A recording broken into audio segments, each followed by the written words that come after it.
Ecovivencia, saludando al doctor Federico Anse, a la doctora Sara González y al doctor Pablo Peñaranda. Y hoy vamos a hablar sobre los parásitos. ¿Qué son los parásitos?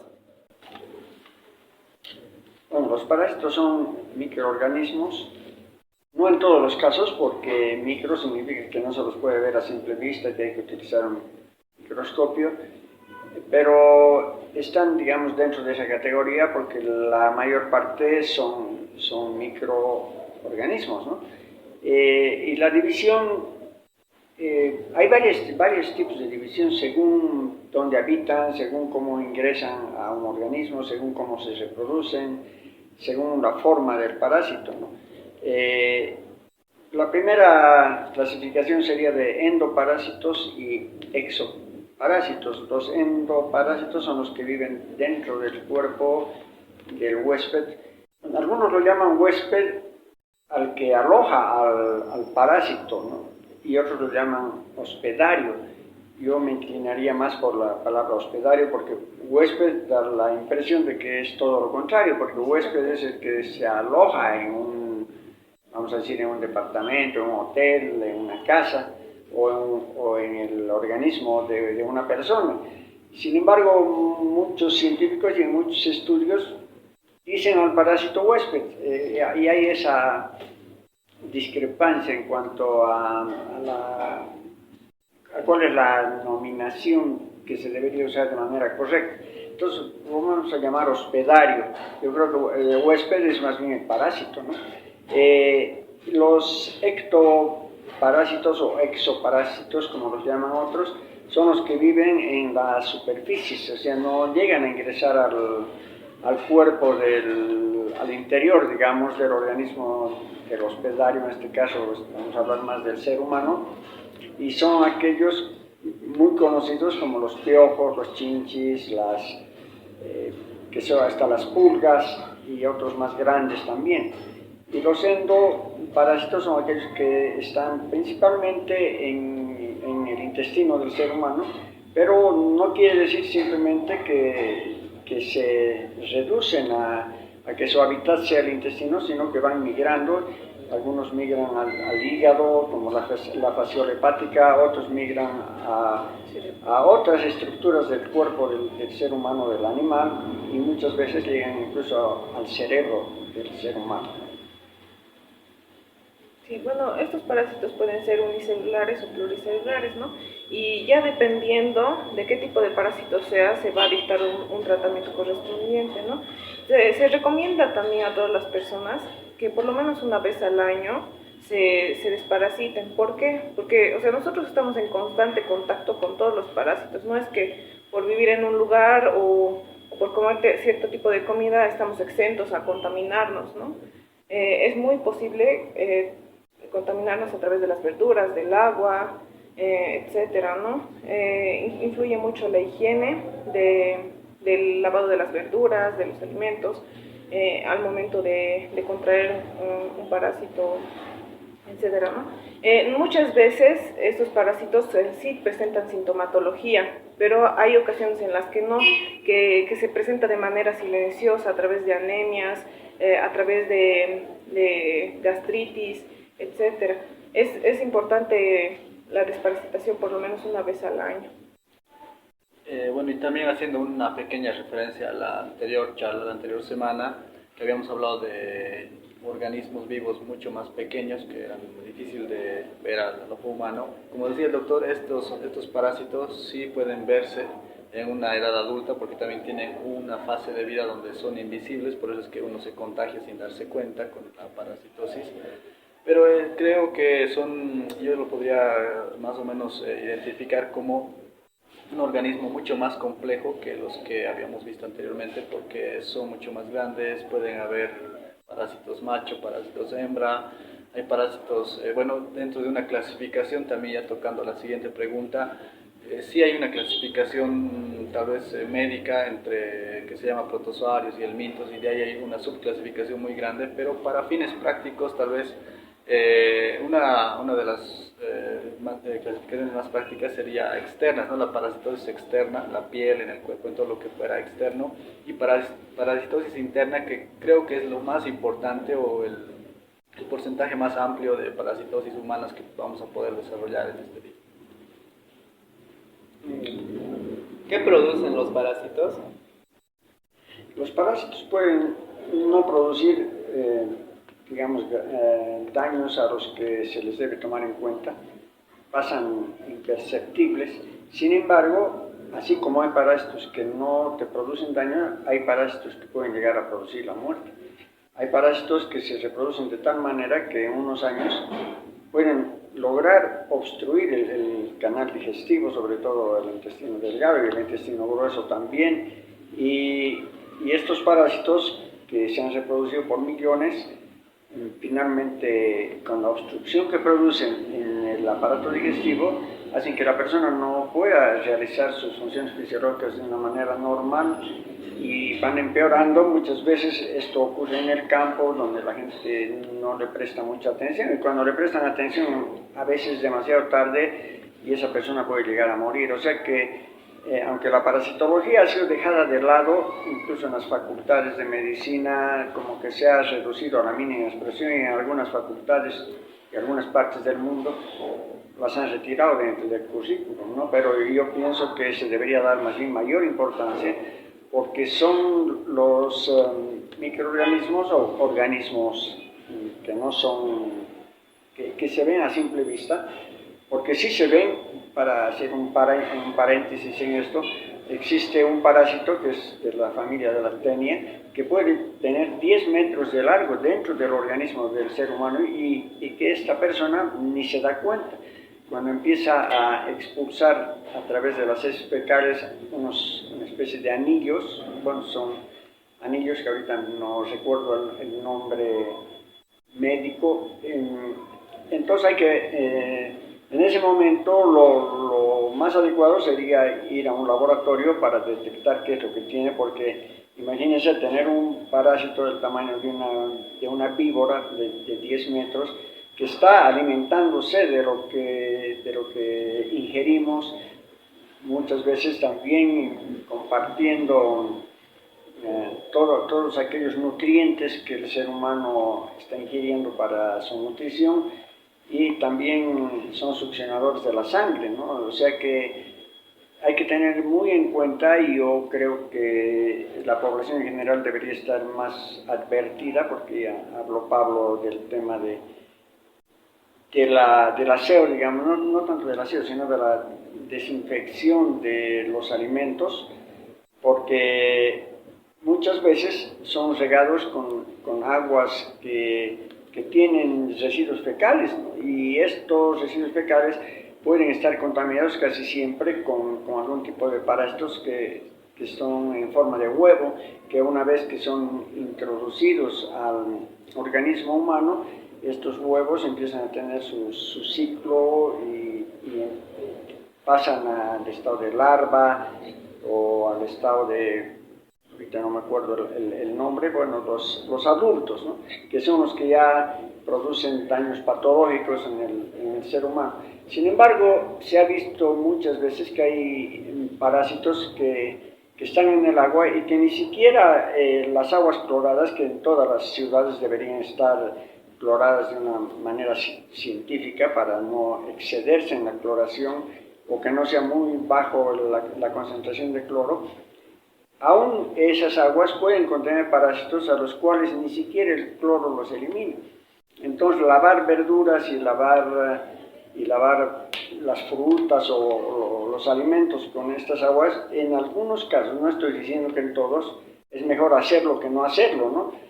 Existen otro tipo de sustancias que se podrían utilizar para así eliminar totalmente lo que son los parásitos. Sí, un primer lavado con agua en los lugares donde el agua es clorada, por supuesto, porque si no sería casi en vano.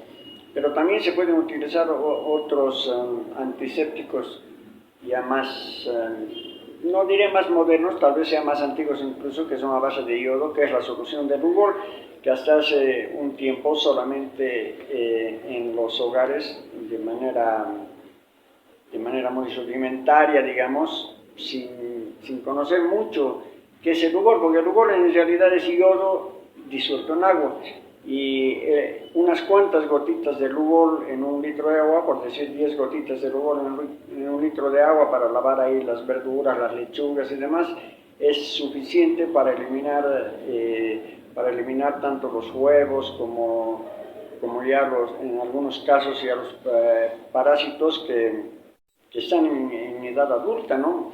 Han debido ver algunas veces las amas de casa y cualquier persona que de pronto en una lechuga que está mal lavada se ve el bichito que se está moviendo, se ve el parásito que se está moviendo.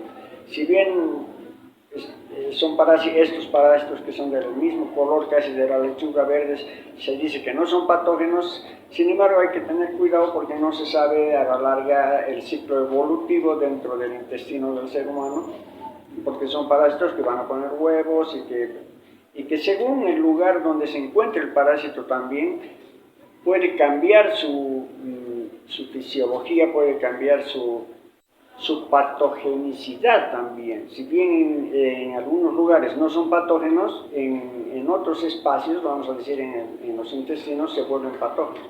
Entonces hay que tener mucho cuidado con esto del aseo de las manos, aseo de los lugares, sobre todo donde en los niños, ¿no?, que es a los que más les afecta. El tema de la defecación es muy importante porque el niño, sin darse cuenta, puede contaminarse las manos, debajo de las uñas sobre todo, y después se rasca los labios o cerca de la cara, cerca de la lengua, y en algunos casos hay parásitos que pueden introducirse a través de la nariz, incluso se ha visto que a través de los ojos, ¿no? No entra el parásito así como nos imaginamos, un gusano entrando por el ojo, pero en un estado microscópico o en la forma de huevos puede ser que ingrese por cualquier parte, incluso a través de la piel.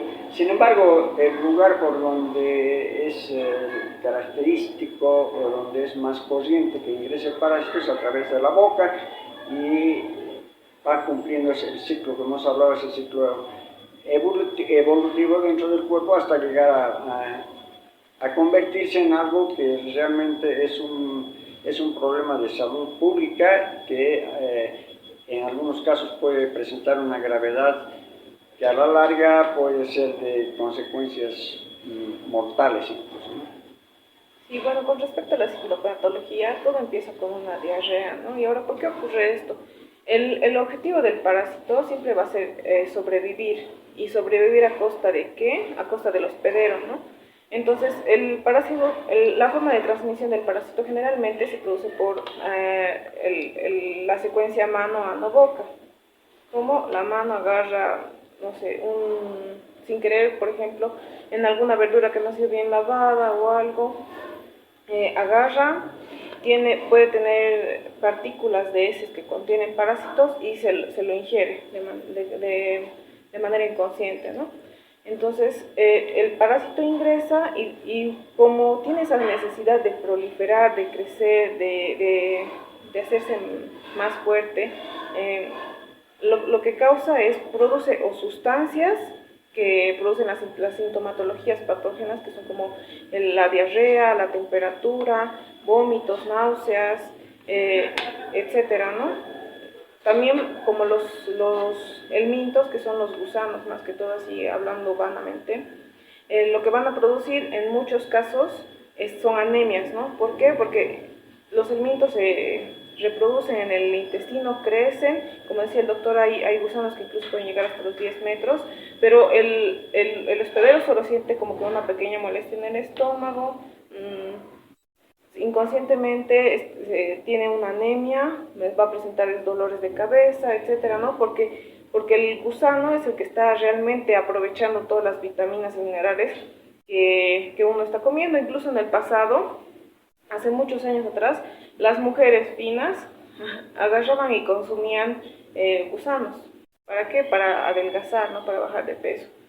Y hay otras patologías como la del Chagas, que se produce por el Trypanosoma cruzi, que es Es un parásito que ingresa a través de la picadura de la vinchuca. Y este Trypanosoma cruzi puede producir agrandamiento del corazón, agrandamiento de los intestinos, ¿no? Y ya con muchos más problemas a futuro. Además de eso, también los parásitos lo que hacen es dañar la mucosa intestinal y producen también la gastritis. Sí, en realidad también complementando lo que ya han dicho en gran parte, la sintomatología puede ser desde asintomático, que significa cero síntomas, no puede haber síntomas, hasta la muerte, como bien lo explicó el doctor también. Eso quiere decir que dentro de esta amplia gama de espacio donde tenemos de asintomático hasta la muerte, pueden haber distintos síntomas y también depende mucho de la región, porque claro que hay algunos parásitos, por ejemplo, que no sé si es tan común en sí, creo que más bien no es tan común que llegue a pasar la barrera del cerebro, que es una barrera, se llama hematoencefálica, pero llega al cerebro un parásito que causa la neurocisticercosis, se llama, eso viene a través de la carne de cerdo, hay un parásito que comemos sin querer y ese sí puede pasar y ese produce ya síntomas mucho más graves en el cerebro. Hay otro síntoma en los niños que es muy común, que es el que les decíamos que era de los parásitos externos, que lo conocemos con así de palabras de calle, digamos como gusanera, ¿no? El niñito se está rascando la parte del ano y bueno, y sigue haciendo sus actividades, pero tiene un escozor tal que sí hay unos parásitos que generalmente producen escozor en esa zona y que por lo general sí puede ser de contagio de la manito a esa parte, a esa zona. Y también tiene un tratamiento que no es tan fuerte como en el caso, por ejemplo, de los hongos. Bueno, esto me voy a adelantar un poquito, pero el tratamiento se diferencia en relación a las bacterias o los hongos. Es un poco más rápido, se puede decir, en los parásitos. Pero sí habría que tomar en cuenta los síntomas intestinales, que son bastante amplios, como decía la doctora Sara también, respecto a, puede haber diarreas, puede haber, yo me acuerdo que vi un niño muy desnutrido, delgadito, flaquito, era casi de carne y hueso, pero su panza era como una pelota. Resulta que estos 7 metros, 10 metros de tenia que puede haber está obstruyendo el intestino y el niño obviamente come y todo va para el parásito y no hay una buena nutrición, va a haber una desnutrición más bien. Entonces sí pueden ocasionar síntomas bastante graves, incluso llegar a la muerte. Entonces es muy importante también la higiene en estos casos. ¿Cómo pueden llegar a eliminar los parásitos? ¿Cómo se puede llegar a eliminar los parásitos? Bueno, no me acuerdo cuál de mis colegas habló de que sería bueno desparasitarse una vez al año. Tal vez en nuestro medio hasta 2 veces al año o más. Yo diría hasta 3 veces al año porque estamos realmente rodeados de tal cantidad, no solamente en cuanto a cantidad, sino en cuanto a diversidad de parásitos y que la forma de contagio aquí es tan fácil, ¿no? Lo que decía Pablo, por ejemplo, que el niño toca algo que está contaminado y directamente se pone a la boca. Habló de algo algunos parásitos que producen un escozor terrible, ¿no? Hay niños que están rascando la zona del ano todo el tiempo y a veces la mamá no se da cuenta que puede ser y es lo más fácil de determinar de noche cuando está dormido el niño porque generalmente de noche migran, incluso llegan a salir del ano y vuelven a entrarse, ¿no? Que son los famosos oxiuros, si no me equivoco son los oxiuros, que son visibles a simple vista, son como quinuitas, o sea que se ven, la mamá podría ver. Para tener más certeza en que esto es así, yo recuerdo en las épocas que estaba todavía en la facultad y se le daba mucha importancia a la parasitosis, lo cual ahora no se le da tanta.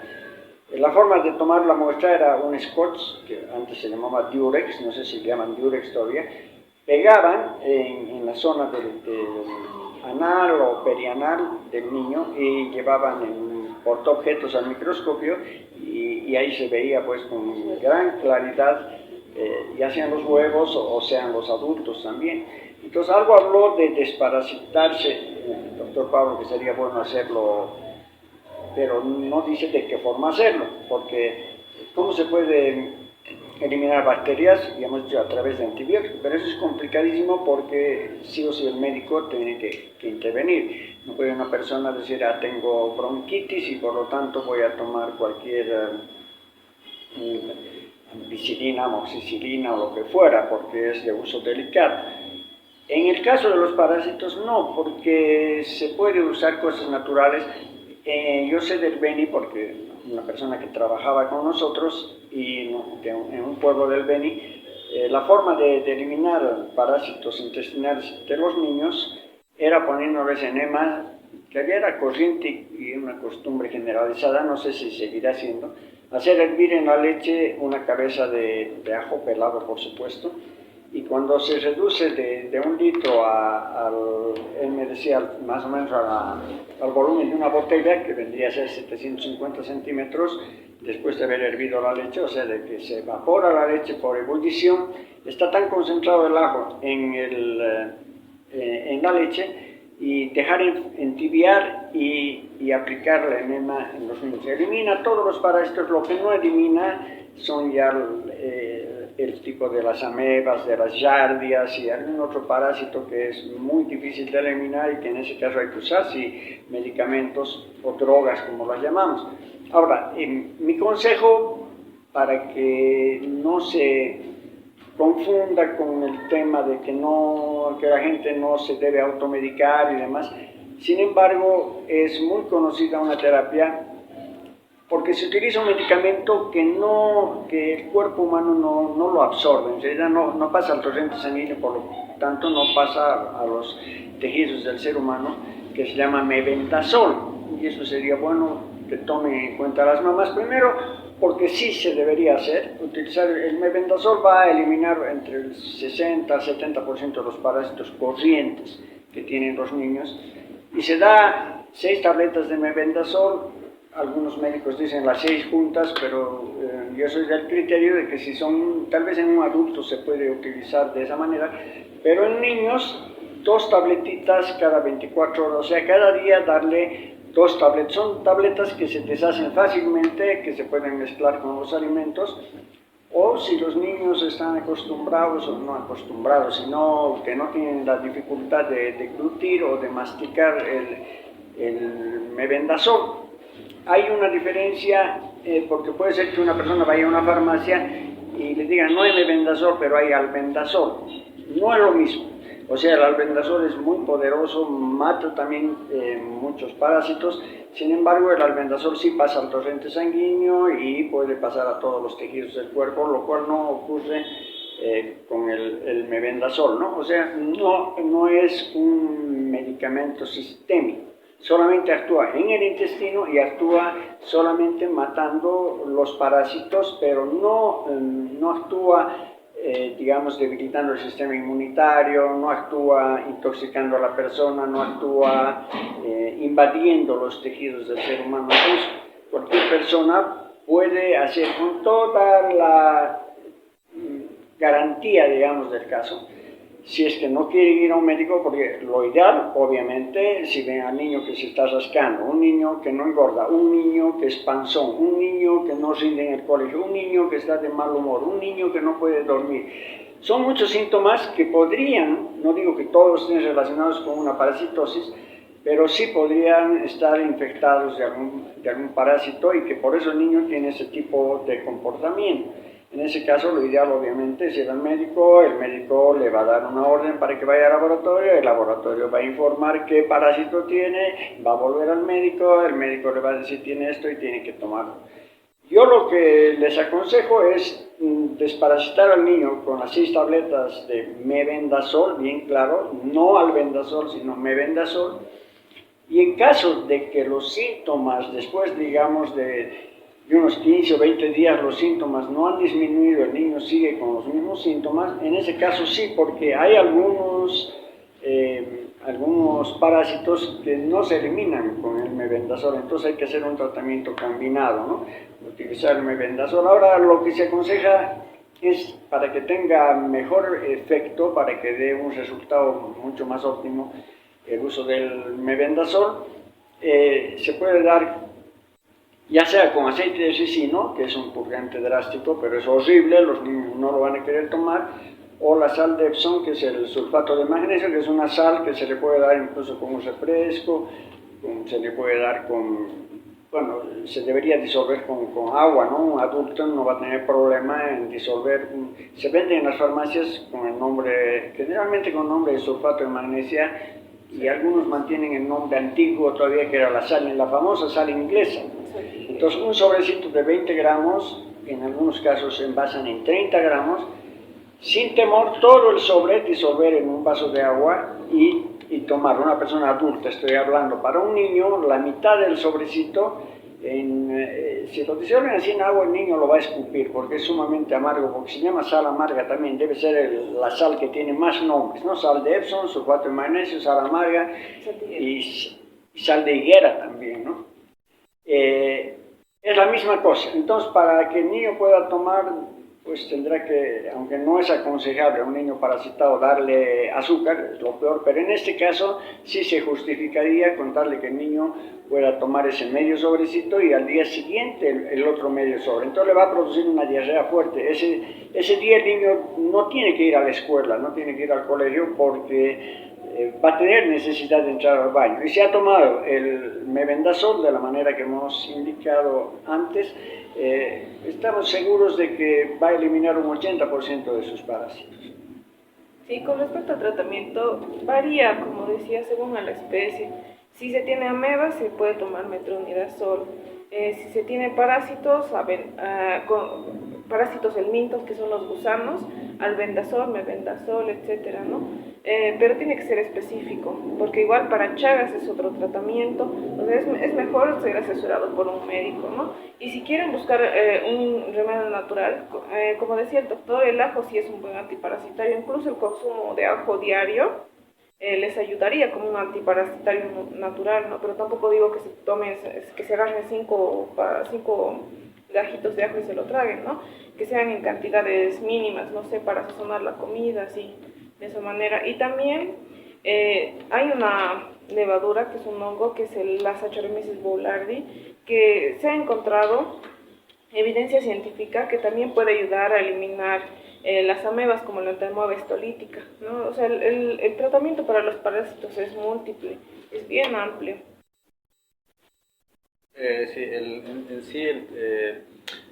Yo generalmente podría decir que tal vez está habiendo un nuevo enfoque, obviamente no es un enfoque tradicional de la medicina tradicional en el tratamiento, sino más donde yo me estoy abocando es un tratamiento integrativo de cualquier tipo de enfermedad, empezar con una desparasitación. Podemos estar hablando de alguna enfermedad de piel, un acné o algún otro tipo de enfermedad común que sí tiene su tratamiento clásico, pero si no hay una desparasitación de inicio, generalmente un tratamiento, una suplementación, un consejo de alimentación no va a servir de mucho porque, como hemos dicho, los parásitos lo que hacen es eso, es robar comida, es aprovecharse del alimento que se le está dando a un niño o a un paciente. Entonces, por lo menos creo que mi postura es que casi a todas las enfermedades, o vamos a decir casi a la mayoría de las personas, sí se debería hacer una limpieza del terreno, que eso es lo que es el intestino, para empezar a hacer una buena limpieza de cualquier tipo de parásitos, que vamos a decir que un 90% o tal vez más del 90% tenemos parásitos, porque desde niños, como les dije, que no hay síntomas, pueden haber personas que son asintomáticos, pero que viven cansados de sueño, o que tienen algunos otros síntomas de memorización, que es muy común también en algunos niños, que lo único que se tiene que hacer es empezar con una desparasitación. Entonces, sí hay un tratamiento específico, bueno, tal vez podría yo mencionar un antiparasitario de amplio espectro, que es la nitazoxanida también, que claro que tiene que tener cierta regulación, digamos, ¿no? Porque para adultos es un tipo de dosis, para niños según el peso también que dosificar, pero se puede desparasitar. Tal vez mi consejo es que le tomen un poquito más de importancia a esto de la desparasitación, porque a veces es lo último, como no genera problemas así de inicio muy fuertes, lo dejamos para lo último. Siempre pensamos en lo que produce fiebre, en lo que produce síntomas mucho más como los virus o las bacterias, pero a los parásitos les damos poca importancia, por así decirlo. Entonces, tal vez en esta pregunta yo quisiera así concientizar a las mamás o a la misma población, a todos, que tengan la intencionalidad de desparasitarse. Bien. ¿Se llega a prevenir los parásitos? ¿Cómo se hace este procedimiento? Para prevenir los parásitos. Pienso que es casi imposible, ¿no? Porque parásitos hay en todo lado hay parásitos. Lo mismo que los demás microorganismos, pero los parásitos son tan variados y están en tantos lugares, tanto en la alimentación, pueden estar en el aire, pueden estar ya hemos dicho, en las verduras, pueden estar en el agua. Entonces, ¿cómo prevenir? Prevenir así a cero, yo considero que es algo muy, muy difícil, ¿no? Hay países donde se considera que han logrado erradicar y prevenir, y sin embargo, por lo menos el 20-30% de la población ha presentado síntomas de parasitosis. Estamos hablando de los países del primer mundo, digamos, estamos hablando de los países de Europa, de Estados Unidos y demás. O sea, es muy difícil el prevenir al 100%. Obviamente ya hemos hablado del lavado de las verduras, el aseo de las manos, ver el tema del agua, ¿no? Ahora, una de las cosas que ayuda bastante yo había hablado de la solución del Lugol que hay en todas las farmacias. Sin embargo, un científico, Andreas K. ¿Cómo se apellido? Karke. Eso. Él dice que si echamos 10 centímetros cúbicos en 2 litros de agua y dejamos remojando ahí las verduras, que pueden ser varias a la vez, y después simplemente sacar esas verduras del agua y ya no lavarlas en la pila, porque muchas veces el agua hablé hace un rato, ¿no? Incluso el agua clorada que viene por el agua de Semapa, vamos a decir, volvemos a contaminar la verdura, porque creemos que nuestra agua es muy buena y es pésima. Es pésima, y yo lo digo con conocimiento de causa, porque nosotros tenemos un sistema de filtrado en el cual vemos, esa es una barbaridad. Tenemos que cambiar filtros cada 2 meses porque llegan a obstruirse, como se obstruye un intestino, digamos, por los parásitos. En este caso se obstruye por contaminación de tipo mineral, que puede ser orgánica también, pueden ser bacterias, pueden ser hongos, pueden ser parásitos, etc. Entonces, esta forma de lavar los alimentos con Diox, así lo llamamos a esta sustancia, es muy efectivo. Ahora, el Lugol también es muy efectivo. ¿Qué otra forma se puede hacer? Habría que lavar las sábanas de los niños, qué sé yo, cada 3 o 4 días, la ropa interior cada día. En realidad no existe una norma que te diga vamos a erradicar, vamos a eliminar, vamos a impedir que haya parásito. El parásito va a estar presente, va a haber siempre. El parásito es recontra antiguo, tiene millones de años de antigüedad en la faz de la Tierra, antes de que exista el ser humano incluso, ¿no? Entonces, lo único que se recomienda es, pues, aparte de estos hábitos de buena, ¿qué se puede decir?, de limpieza, de prevención, la desparasitación es importante, ¿no? Ahora, hablaba la doctora Sara de que es específico, efectivamente es específico, pero por algo tenemos que comenzar, ¿no? Porque si a una mamá se le dicen, sospecho que mi hijo tiene amebas, muy bien, entonces ir al seguro, tengo que ir a sacar una ficha a las 6 de la mañana, a las 5, a las 4 de la mañana, tengo que perder toda la mañana y el niño no va a ir al colegio. Al final, bueno, voy a sacar la ficha y muchas veces uno va al médico y sale decepcionado porque el médico le hace 4 o 5 preguntas, y algunos que tienen un poquito más de conciencia, bueno, le hacen una orden para el laboratorio y demás. Si es de manera particular, la consulta más barata ahorita son 150 pesos. Para una familia corriente y normal, 150 pesos es una suma tan grande. Más o menos yo les digo que las 6 tabletas de las que les hablé hace rato, que se llaman Mebendazol, cuesta entre un boliviano y unos 50, no cuesta más que eso. Imagínense la diferencia. Con eso no quiero decir que la gente no vaya al médico, para eso están los médicos. Pero a que no vayan porque cuesta 150, porque tienen que amanecerse, porque el niño no va a ir a pasar clases un día o dos, porque tienen que llevar sus heces al laboratorio y el laboratorio les va a cobrar otro tanto. Entonces la cosa es complicada, pero de todas maneras se tiene que hacer. Pero la primera fase yo les pediría a todas las mamás que lo hagan. ¿Por qué? Porque ya están dando un avance, porque ya pueden darse cuenta que el niño dejó de rascarse, que el niño está más alegre, que el niño está más atento en sus clases, que está mejorando, que el niño está ganando peso. Simplemente porque ha eliminado una gran parte, yo les decía hace un momento, yo diría un 60% de parásitos.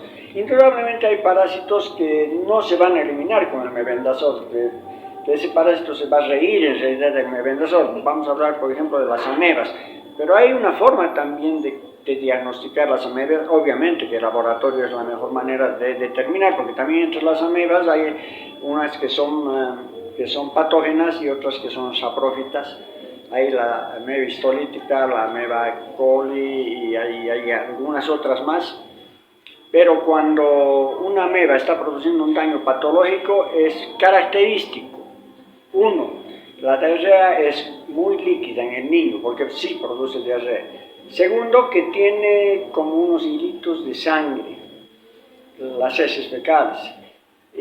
La otra característica es que las heces fecales del niño son terriblemente fétidas, ¿no? O sea que tiene un olor muy fuerte. Si tiene esas características, que presenta sangre a la vista, porque si no, se tiene que hacer el análisis de laboratorio y se llama sangre oculta, se determina que está eliminando sangre que no se ve a simple vista, pero cuando la sangre se ve así, a simple vista, el olor es tremendamente fétido y las heces son muy aguanosas, es casi seguro, yo diría seguro, de que ese niño tiene amebas. En ese caso se tendría que usar el metronidazol o algo, el medicamento, la nitazoxamida, la que nombró el doctor Peñaranda, pero eso ya tiene que ser bajo control médico, a no ser que sea gente que tenga un cierto nivel o un nivel alto de, digamos, no voy a decir de cultura, pero sí de una persona universitaria o una persona profesional que agarre con todo cuidado, lea que el niño que pesa tanto debe usar de la nitazoxamida X. Podría hacerlo bajo su cuenta y riesgo, porque si lee las instrucciones con todo cuidado, con toda seguridad que no va a cometer un error. Pero si la persona tiene temor de hacer eso por su cuenta o no se siente capacitada de hacerlo, entonces lo mejor siempre es acudir a una consulta médica. Con respecto a las precauciones, hay una forma de contagio que es muy silenciosa. A mí me tocó el caso de un niño que su mamá me trajo muy preocupada su muestra de heces, ¿no? Y me dice que mi hijito está mal, que está con diarrea desde hace una semana, que no para, que yo no sé cómo se puede haber contagiado de algo. Y ya llega el momento, yo analizo la muestra, tenía gusanos, y le digo, señora, su hijo tiene gusanos. Y lo que pasaba era que el niño tenía un perrito en casa, ¿ya? Y ese perrito todo el tiempo que le abrazaba, que le tocaba, que le besaba. ¿Y qué pasó ahí? Se contagió de gusanos, pero los gusanos eran del perrito, ¿no? Entonces también una forma de prevención es desparasitar a nuestras mascotas muy de vez en cuando, ¿no? Tal vez más que a nosotros, no una vez al año, no 2 veces al año, por lo menos una vez cada 2 meses. Porque de ellos su contagio es mucho más fácil, porque todo el tiempo están en el suelo, en la tierra, uno no sabe si están comiendo sus heces o no, ¿no? Entonces es una forma de prevención, al igual que el lavado de las manos, lavado de las verduras. También al momento, en el caso del cerdo, como decía el doctor Pablo, revisar la carne de cerdo, uno que sea fresca, otro que sea también, que no tenga como unos hilitos, ¿no? que se parecen a la quinoa, como decía el doctor. Luego, en cuanto a los pescados, también es importante revisar que no tengan gusanos, ¿no? Pedirle a la persona que está vendiendo el pescado que te lo parta a la mitad y ver si no tiene eso, lo mismo, los hilitos, ¿no? Y con respecto al contagio por Trypanosoma cruzi, o sea, si vemos una vinchuca o algo así en la casa, hacer fumigar la casa, ¿no? Para prevenir todo eso. Sí, bueno, en cuestión de, bueno, creo que también el Chagas es una enfermedad tropical que, por ejemplo, vienen muchos en nuestra zona del Chapare, digamos, que también hay un mosquito que se llama Aedes, que es el vector, digamos, que nos llega a la sangre y tiene ese proceso. O sea, también puede ser aquí en la ciudad que haya esa posibilidad de contagio, que generalmente usan unos que se llaman mosquiteros, ¿no? Para dormir, porque a veces en lugares cálidos uno duerme sin polera, vamos a decir, y si hay mucha vegetación, mucho más cantidad de estos mosquitos que pueden llegar a transmitir. Pero en sí, un consejo que les podría dar tal vez a las mamás para los niños es que les inculquen alguna cultura de aseo de las manos, principalmente posterior a entrar al baño, ¿no? Que aprendan, porque generalmente un niño o una niña le van a limpiar después de que haga las deposiciones, pero ya cuando llega a una edad niño grande o adolescente no le van a estar limpiando, se tiene que limpiar y a veces entra al baño, hace sus necesidades, va a almorzar, come una fruta o algo y está ingiriendo huevos de parásitos, y lo que se le debe inculcar es la higiene en el lavado de manos, ya sea antes de comer o después de salir del baño. Con respecto a las carnes, tiene mucha razón la doctora Sara en el tema de, yo diría, yo sé que hay mucha gente que le gusta carne más tirada cruda que cocida, pero en sí estos tipos de parásitos, como muchos otros organismos, no resisten al fuego. Alguna vez el doctor nos explicó que no hay bacteria, no hay virus, no hay organismo que tenga resistencia a lo que es cercano al fuego, lo caliente. Por eso es que el agua hervida nos estamos limpiando de algunos microorganismos. Lo mismo, y bueno, yo les aconsejaría que tengan un poquito de cuidado con el tema de las carnes más cocidas, pero con respecto a la comida, sobre todo aquí en Cochabamba, muchas personas, bueno, el tema de comer en la calle o comer de distinta manera, o la forma en que quieren comer la carne, ya depende de cada uno, pero es un consejo que se puede tomar en cuenta. Y bueno, también, como les digo, una forma de prevención que se puede tomar, aunque alguna vez sí me han dado algunas críticas algunos colegas con el tema de los enemas, justamente me han dicho, ¿cómo vas a recomendar enemas? Pero en realidad los enemas sí pueden ayudar a hacer una limpieza. Puede ser que en algún ciclo de vida, cuando el parásito todavía no es adulto y no tenga esos excólicos donde se agarran a la pared del intestino, se puedan ir eliminando. Es una forma de prevención. Y obviamente los alimentos, ya el doctor ha mencionado cómo se puede hacer una limpieza, pero tratar de tener un poquito más de cuidado con la limpieza de las frutas, las verduras, que son los más comunes. Bien, muchas gracias, doctor Anse, doctora Sara González y doctor Pablo, por darnos información sobre los parásitos.